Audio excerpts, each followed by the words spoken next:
এইদিকে এইদিকে সঙ্গীতা দি, এই যে তোমার জন্য খোলা হয়েছে গেট।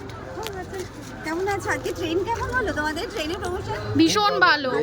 হ্যাঁ, আজকে আমরা সবাই একটু পুজো দিই, আমাদের লক্ষ্মীকান্তপুরের টিমের সবাই মিলে একটু পুজো দিই।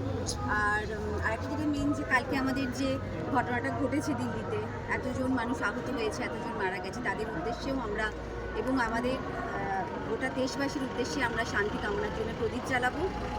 চলো যাই সেখানে।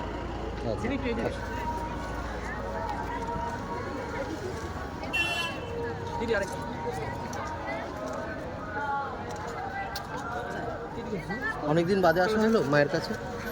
না, মাঝে মাঝেই আসি, একদমই আসি। সমস্যায় পড়ি, যখনই মন খারাপ হয় তখনই চলে আসি। আর আজকে তো এসেছি একটা হচ্ছে মায়ের পুজো দেবো বলে, আর কালকে এই যে ঘটনা তার জন্য আজকে এসেছি, যে সবাই মিলে আজকে আমরা সেই শান্তির উদ্দেশ্যে প্রদীপ জ্বালাবো, আমাদের সব পুরো লক্ষ্মীকান্ত টিম মিলে। একদম।